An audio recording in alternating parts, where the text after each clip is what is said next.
Olá, meus queridos, tudo bem? Descansou, né? Já olhamos, verificamos aí todo o roteiro da escritura pública na aula, no bloco anterior. Você já aprendeu aí durante essa nossa primeira aula de dicas de concurso, para o concurso, para a segunda fase do concurso de cartório. Você já aprendeu a lavratura de registro civil de pessoas naturais, registro civil de pessoas jurídicas, registro de títulos e documentos. Você fala, professor, eu estou bem.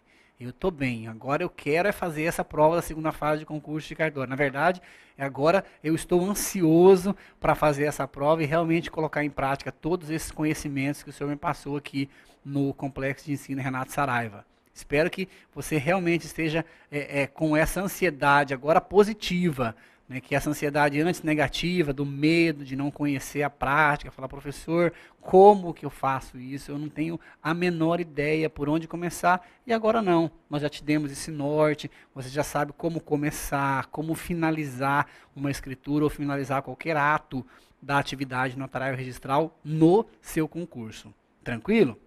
E vamos trazer para vocês agora, então, nesse bloco, o que eu até coloquei modelo, que eu não gosto muito dessa expressão modelo de escritura, aquilo que eu disse para vocês, eu não gosto de que você tente memorizar isso, né? Então, tenha isso como um parâmetro para que você utilize, mas sempre o quê? Com a utilização do roteiro legislativo que nós passamos. O número 1, que eu coloquei ali para vocês, nós temos o quê? O cabeçalho, né? Cabeçalho lá, brasão da República, República Federativa do Brasil, Estado, Comarca, Município, tabelionato de notas, livro de escrituras, número, folha e número. Quero grifar para vocês o que? Este item, número. Muito cuidado aí no estado que você vai prestar o seu concurso, porque em alguns estados nós temos letra. Então, por exemplo, em alguns estados nós temos lá o livro de testamento, o livro T. O livro de escrituras, o livro E. E em alguns estados nós temos o que? Uma especificidade por escritura. Nós temos escrituras de compra e venda. Então naquele livro nós lavraremos o que? As escrituras somente de compra e venda. Outro livro de escritura de doação. Professor, o senhor pode fazer um resumo para mim de todos os estados? Impossível. Impossível, porque eu teria que estudar todo mês e toda semana há modificações nas normas estaduais e eu teria que estudar aí toda semana e passar para vocês o que aconteceu em cada estado da federação. Isso é totalmente antiprodutivo. Você deve fazer o quê? Estude a regra geral e saiba disso. Sabe que no momento que você for fazer a segunda fase no concurso que você está se preparando agora, que você foi aprovado para a segunda fase, você deve o quê? Verificar isso aqui. Se lá existe realmente a escritura, o livro específico de escritura, um livro específico de ata notarial, ou se essa ata notarial é lavrada junto com a escritura, isso que você deve verificar. Tranquilo?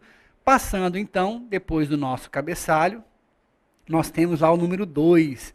Lembra que eu falei para vocês, ó? Ato notarial e, entre parênteses, o número, indicando ao examinador que você conhece da prática, que você sabe a necessidade da numeração de todos os atos em um tabelionato de notas. Muito cuidado, viu?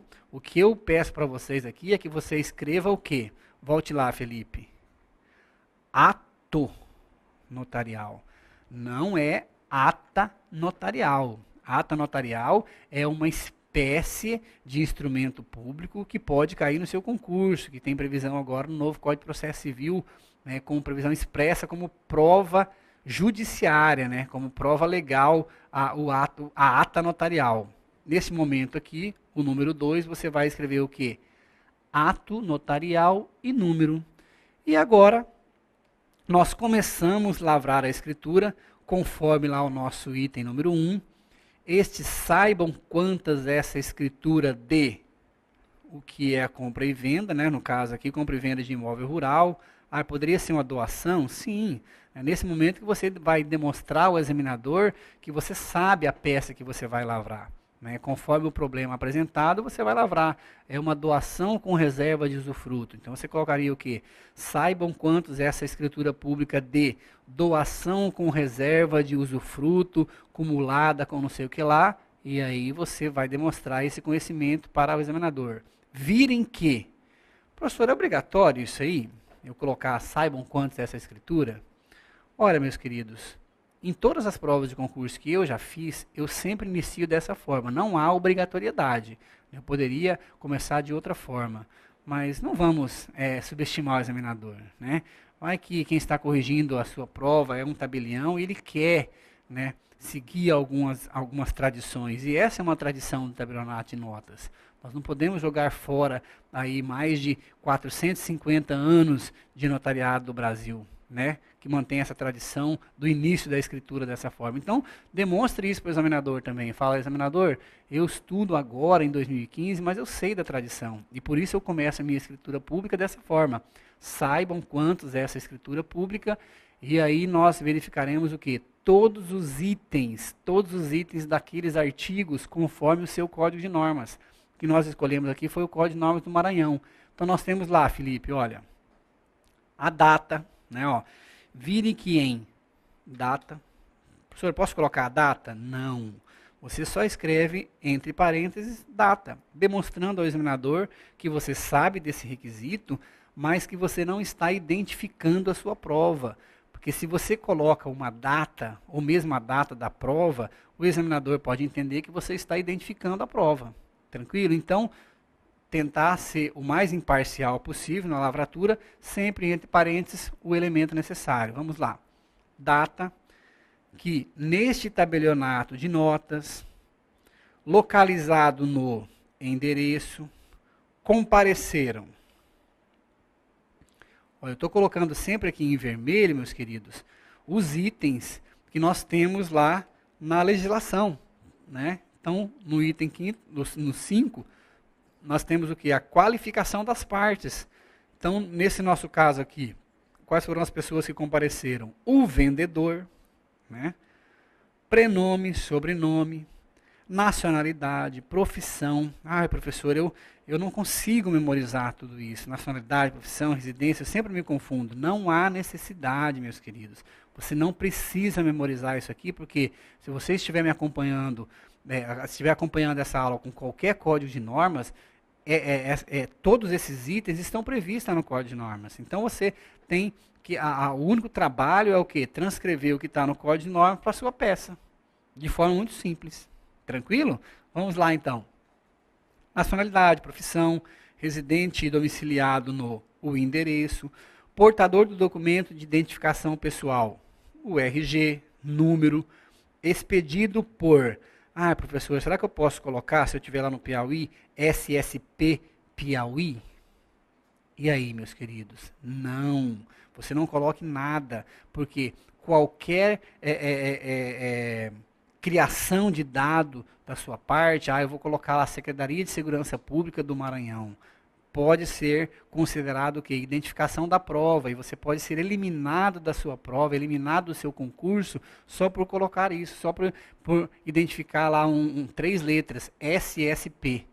Tranquilo? Então, não coloque isso em sua prova, coloquem lá o quê? O órgão de expedição, sempre entre parênteses, demonstrando que você tem conhecimento da existência desse órgão para o examinador, mas sem identificar a prova. Tranquilo? Continuando lá, Felipe.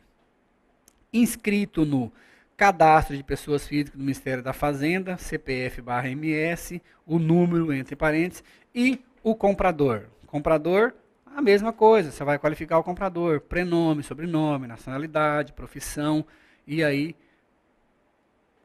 até terminar todos os itens lá do nosso artigo. O número 3, eu faço questão de fazer um asterisco para vocês aqui. Não se esqueçam desse item, meus queridos, certo?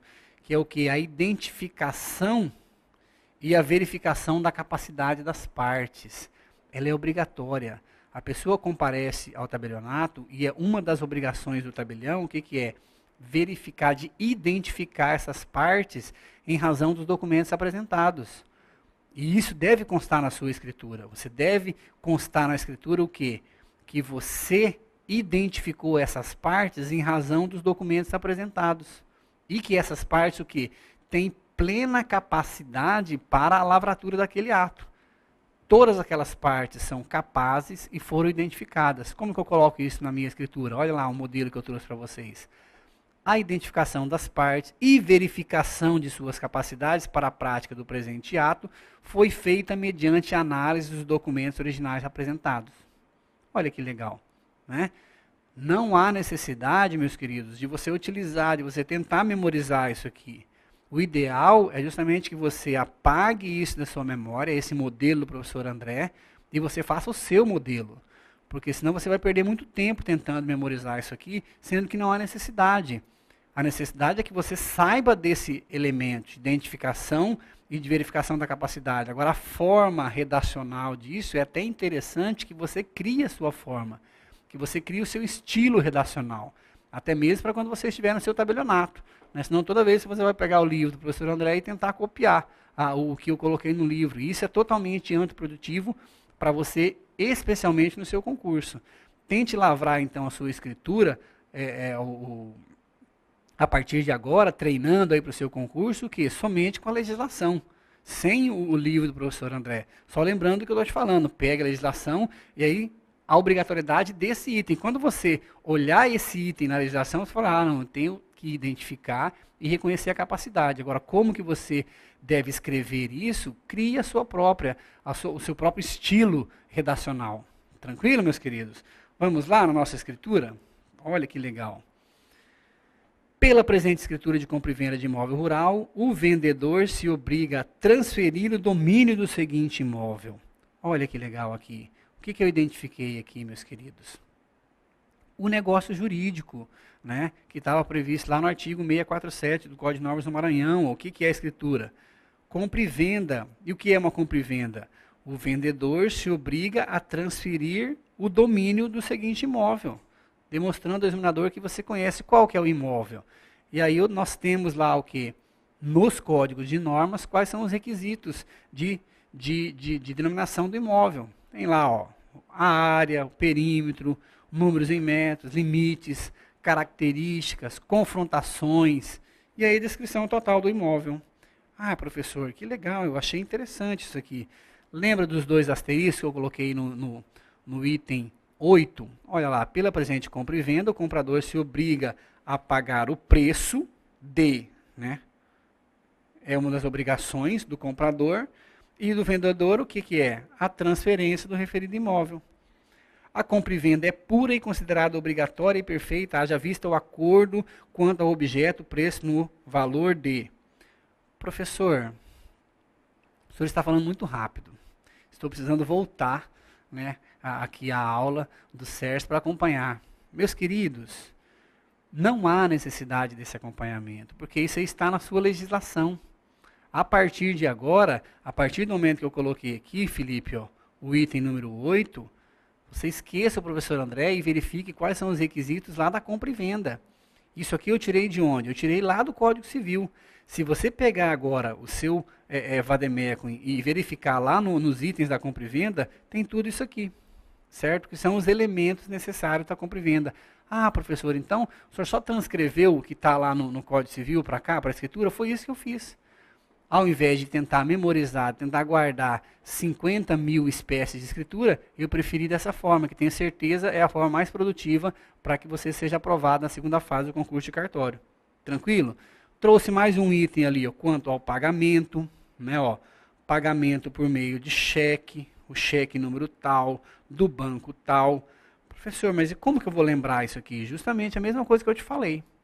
Você tem tudo isso aí, né, nesse nosso exemplo aqui, lá no artigo 647 do Código de Normas do Estado do Maranhão. Despesas de escritura, com quem arcará com essa despesa. Tudo isso aí nós temos na nossa legislação. Tranquilo? Ah, que legal, professor. Olha aqui, ó. O pagamento é um dos itens que nós temos da nossa escritura. O vendedor já recebeu. Como que ele recebeu? Recebeu o cheque, valor tal, ficando a quitação condicionada ao desconto do cheque. Nossa, professor, que chique. Estou gostando já dessa escritura.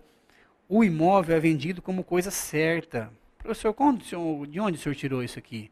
Isso aqui vai depender, meus queridos, da questão. Né? Se o examinador te pedir para lavrar uma escritura de imóvel descrito como coisa certa, vai ser esse o artigo do Código Civil que você deve utilizar. Ah, professor, eu vi ali que o senhor colocou uma cláusula da preempção. Nossa, eu nem lembro mais, professor. Eu vou ter que, na verdade, assistir às aulas do professor Cristiano Chaves aqui, do curso completo de concurso de cartório, para lembrar da preempção. Agora eu garanto para vocês, para a primeira fase você precisa assistir às aulas do professor Cristiano Chaves, que por sinal são excelentes, né? Irão contribuir muito aí para a sua preparação. Agora, para a segunda fase, você precisa saber encontrar isso aqui no Código Civil. Se você encontrou a preempção lá no Código Civil, pronto, você já tem todos os elementos para lavrar uma escritura de compra e venda com cláusula de preempção. Nossa, professor, se eu vejo isso numa prova de segunda fase, eu já desmaio, né? Nesse momento eu já caio duro. Não, agora você já sabe, você vai abrir o Código Civil, verificar lá o que é a preempção, como que está escrito lá no Código Civil e vai, de alguma forma, transcrever isso, né? Ou fazer uma paráfrase desse artigo lá na sua peça. Ó, professor, eu gostei, tá bem tranquilo agora, eu estou mais calmo quanto à lavratura de uma escritura. O que eu coloquei aqui para vocês, ó. Apresentação da certidão atualizada, nesse nosso caso aqui, como é uma escritura de imóvel, a obrigatoriedade de você verificar o quê? Que essa certidão versa sobre as ações reais e pessoais repersecutórias de ônus reais, o prazo de validade da certidão, né, que nós sabemos que é de 30 dias, mas isto você não precisa se preocupar que você não vai ter a possibilidade de esquecer, porque está lá na legislação.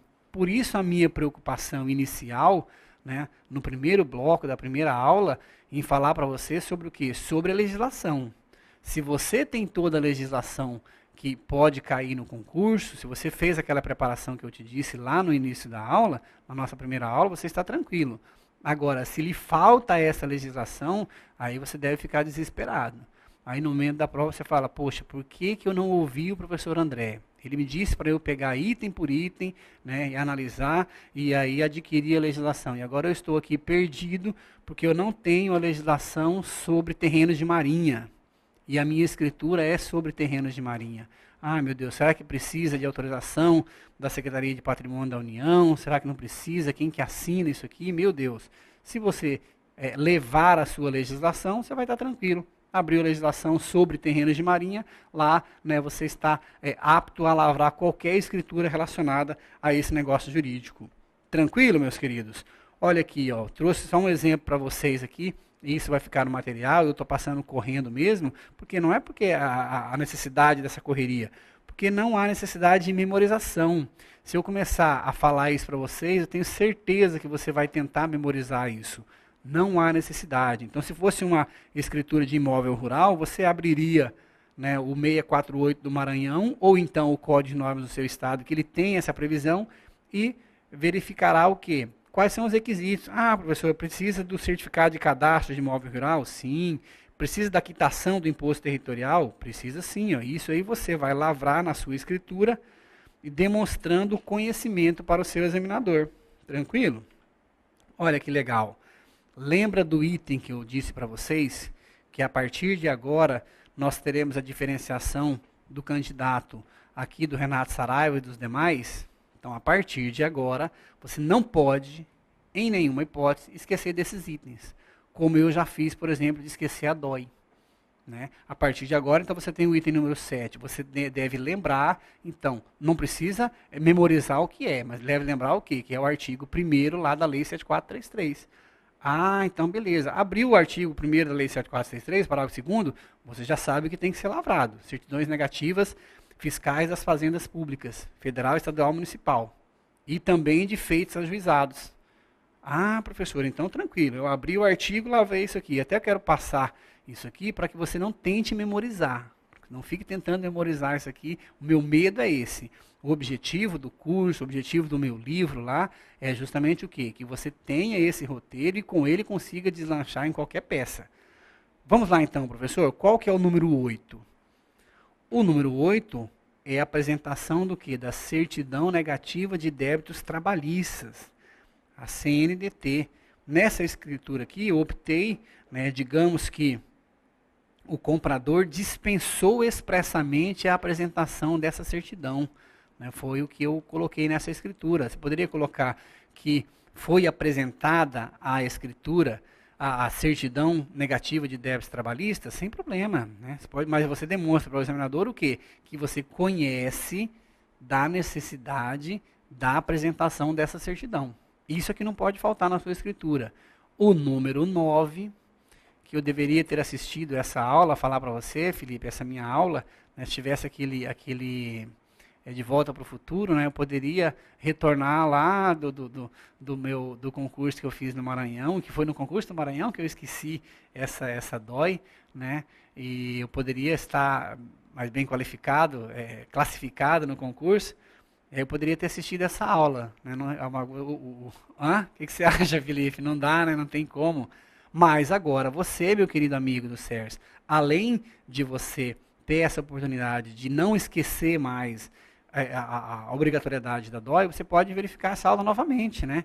Então, eu tenho certeza que, como eu disse para você, que você vai assistir essa aula agora, enquanto você ainda não foi aprovado na segunda fase, e no momento que você verificar o seu nome lá na lista de aprovados, você corra, né, para as aulas online aqui do Carreira Jurídica de Concurso de Cartório 2015 e assista novamente o professor André, falando, poxa vida, o professor André é muito chato, né, não quero ficar assistindo ele de novo, mas eu tenho certeza que todas essas dicas são fundamentais para a sua aprovação, que uma delas pode significar o quê? A sua aprovação ou a sua reprovação. E a DOI é uma delas. Não esqueça. Como que eu lavro isso aqui, professor? Coloque lá, Felipe. Né? Emitida a DOI. Declaração sobre operação imobiliária conforme instrução normativa da Receita Federal vigente. Viram que simples?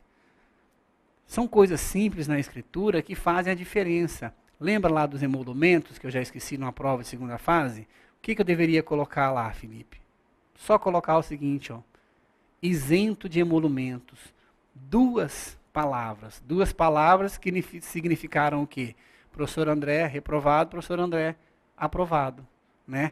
DOI, emitida a DOI. Se eu tivesse colocado essas 3 palavras, emitida, o A e o DOI, eu teria uma classificação melhor. Então você, meu querido amigo, né, aluno aqui do Renato Saraiva, não se esqueça de nenhum desses itens que eu passei para vocês. O número 9, e aí, se você tiver boa memória, e só para isso que você precisa dessa memória nesse momento da segunda fase, nós temos mais 2 itens, não é isso? Que é o quê? A Central Notarial de Serviços Eletrônicos Compartilhados. Nossa, professor, e o nome é complexo mesmo, né?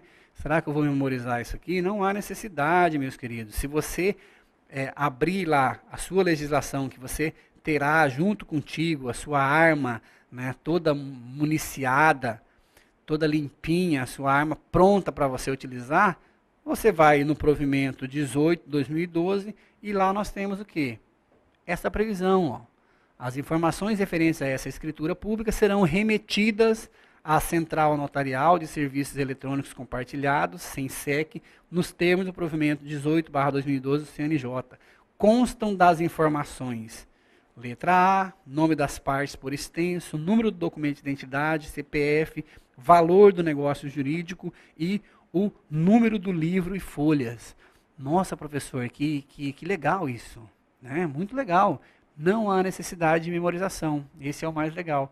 Você demonstra para o examinador o conhecimento, o examinador olha para a sua escritura pública e fica muito feliz com a previsão da informação à Central Notarial de Serviços Eletrônicos Compartilhados, SENSEC, que é uma novidade, né? Desde 2012 que nós temos essa exigência pelo CNJ, pelo provimento 18, e o número 11, encerrando a nossa escritura, né, nos finalmente da nossa escritura, você deve lembrar qual que é o item que você não vai esquecer, a consulta ao banco de dados da Central Nacional de Indisponibilidade.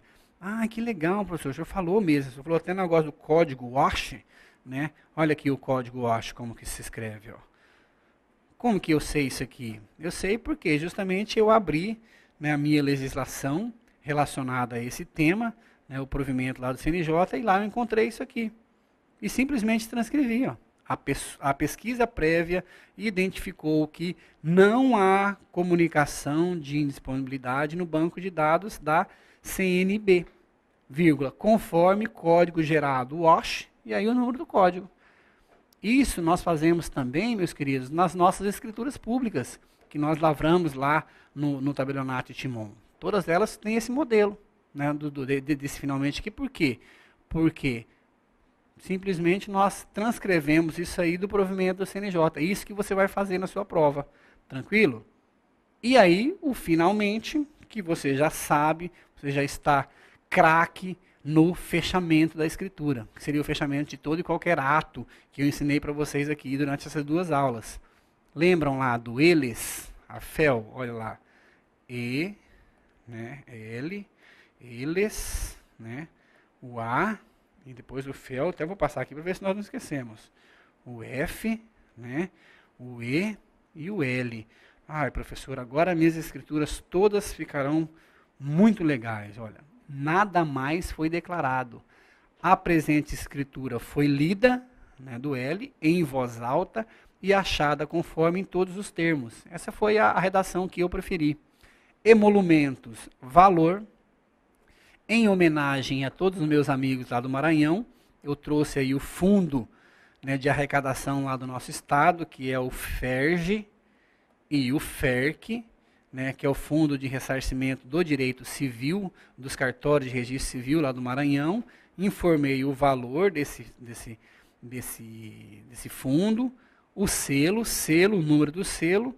Assinam a presente escritura quem? Prenome e sobrenome, representante legal da pessoa jurídica vendedora, né, isso aqui eu friso no nosso livro, né, o examinador ficaria muito contente em ver essa expressão representante na sua escritura e não representante, né, não há representação, não há uma procuração, a não ser que realmente essa pessoa esteja agindo por procuração. Se for um procurador, aí você deve obrigatoriamente colocar o que? Representante. Agora, se é o sócio da pessoa jurídica que está lá pessoalmente assinando, ele está apresentando a pessoa jurídica, né? Esses são os ensinamentos do nosso querido e saudoso Ponce de Miranda, e você deve demonstrar isso para o examinador. Verificando isso aqui, ele fala, ó, esse candidato ele já leu o Ponce de Miranda, ele sabe a diferença de representação e de apresentação. Tranquilo, meus queridos? Olha lá, no A, né, o F, a nossa formalidade tradicional, que você vai treinar depois com o seu filho, né, peça para ele, fala, olha, veja se papai realmente está falando a formalidade tradicional, ou se a mamãe, ou se a vovó está fazendo aí dessa forma. Tranquilo, meus queridos? Brincadeira, só porque a gente já está no final desse nosso terceiro bloco, mas eu gostaria que você lavrasse essa formalidade nesse sentido. Eu, um tracinho indicando que você sabe dessa prática, né, onde nós colocamos aqui o sinal público do tabelião, entre parênteses o tabelião, dou fé, e aí igual nós lavramos em todos os atos, dos fatos constatados e dos documentos apresentados, e após verificar cumpridas as formalidades legais e fiscais, escrevi, conferi, selei, subscrevi e assino em público e raso, encerrando o presente ato. Terminou? O que vocês acham, meus queridos? Não. Isto que é importante no momento da sua prova. Você lembrar desse recurso mnemônico e lembrar que nós estamos no F. E nós temos ainda mais 2 itens para colocar na sua escritura. Seguindo isso aqui, a sua escritura ficará perfeita. Quais são os outros 2 itens? Olha lá, Felipe. A entrega, né, do traslado. Olha lá, traslado emitido e entregue as partes em seguidas. E depois, para encerrar a sua escritura, vendedor, comprador e assinatura do tabelião / notário. Professor, que legal. Fiquei muito contente porque agora eu quero treinar essas escrituras. Quero pegar a escritura de todos os modelos possíveis, todos os negócios jurídicos possíveis e imagináveis, eu quero treinar agora. E é isso que tem que fazer, certo? Há uma incidência muito grande de escrituras de doação com cláusula de reserva de domínio, com cláusulas de reserva de habitação, certo? Então, você deve treinar todas essas escrituras. Ah, professora, eu quero treinar uma escritura bem estranha, que eu acho que nunca pode cair no concurso. Pode cair, um dia vai cair essa escritura. Então treine, porque você vai verificar todos esses elementos e ainda estudar o que? O direito material, que pode ser objeto. Pegue lá no edital todos os negócios jurídicos previstos e treine, né? Faça uma escritura relacionada com aquele item do edital que está previsto lá, que pode cair na sua prova. O examinador também, ele não vai tirar a prova da cabeça de onde eu acordei hoje para fazer assim, não, ele vai tirar do edital. Da mesma forma, você, na hora de treinar a sua escritura para a segunda fase, você faça o quê? Conforme as normas do edital. Tranquilo, meus queridos? Olha, nós voltaremos aí no próximo bloco, né, nosso último bloco dessa nossa segunda aula sobre as dicas de concurso de cartório, e eu quero a sua presença novamente aqui, não quero que você desista do professor André, porque nós falaremos depois sobre o protesto, sobre o registro de imóvel e sobre a nota devolutiva. Certo? A nota devolutiva é essencial para que você saiba, no momento da sua prova, se não houver a possibilidade de registro, se não houver a possibilidade de lavratura daquele ato, que você saiba o quê? Fazer uma nota devolutiva. Tranquilo, meus queridos? Então, nós voltamos aí no nosso quarto bloco, né, Felipe? Daqui a pouquinho estamos aí firme, o Felipe já está cansado, né? Mas fica firme aí, Felipe, fica firme comigo, né? Que o pessoal aí em casa, você que está estudando, nós voltamos daqui a pouquinho, então, com o protesto, com o registro de imóvel e com a nota devolutiva. Tá bom, meus queridos? Até mais.